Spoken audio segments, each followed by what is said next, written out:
Exercise 5.4 question number 16. Chokleang on. Equation na hiyan, the length of the hypotenuse of a right triangle exceeds the length of the base by 2 cm and exceeds twice the length of the altitude by 1 cm. Find the length of each side of the triangle. Right angle triangle kan siamang hilong ita ABC.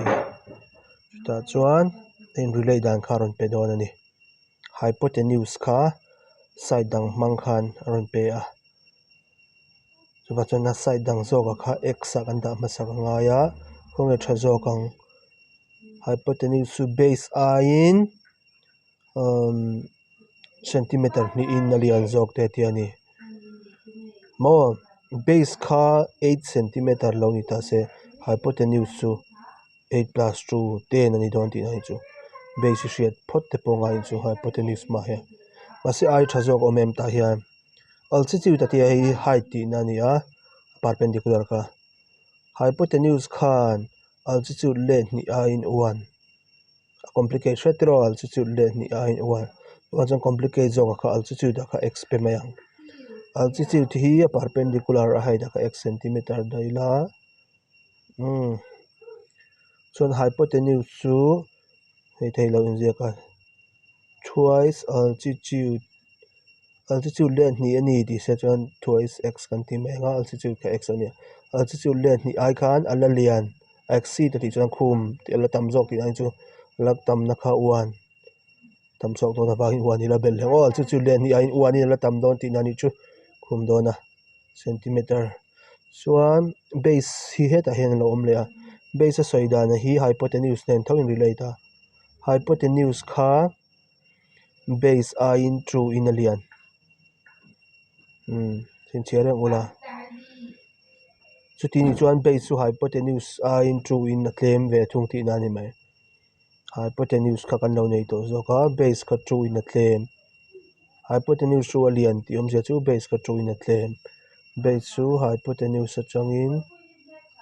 true ilo la pai le ang chuan hei hi 2x hei hi plus 1 minus 2 hi minus 1 centimeter ani la kan kal chak deuh hretang by Pythagoras theorem kan tia Pythagoras theorem chu kan thria hypotenuse square AC square equal to perpendicular square plus base square AB square plus BC square lo ni a ni putai la AC kan nei a ta hian 2x plus 1 whole square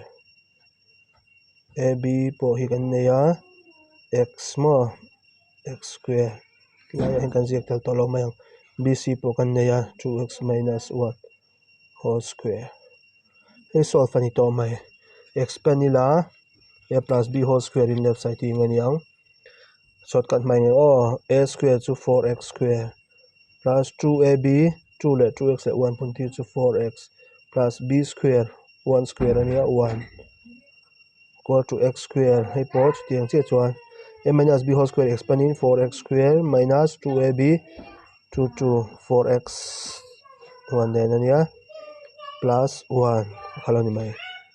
inang che phe chu ti ni kan ngal pop the 4x square le 4x square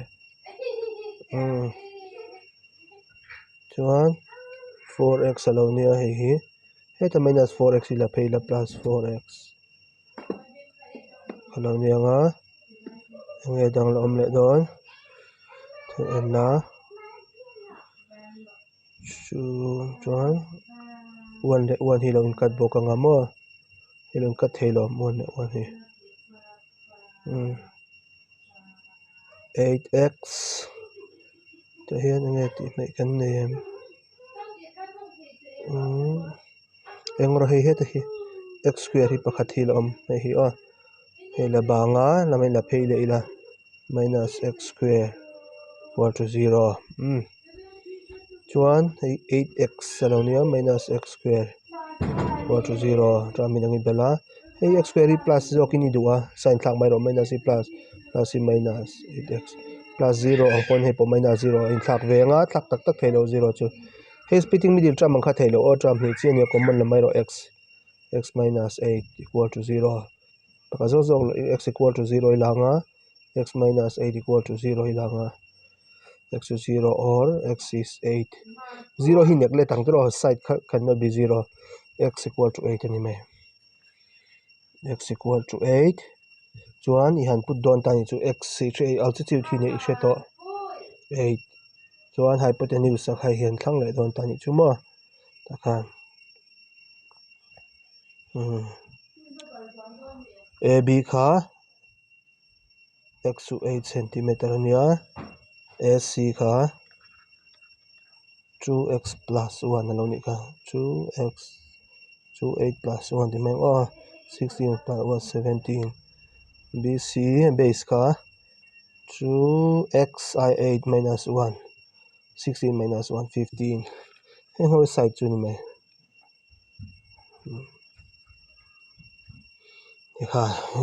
khan do le tin je thaya therefore the sides of triangle are tem tang sia mang perpendicular 8 cm ania base 15 cm ania nung ber kha je ka moya hypotenuse ka sei ber 7 cm khan zo ni mai hei Pawimawh lutuk ka class na chuak thin ani essay type 10 practice sam deuh te nga ya tikhan amel pui question om chuan no chok ve don nia ani phot le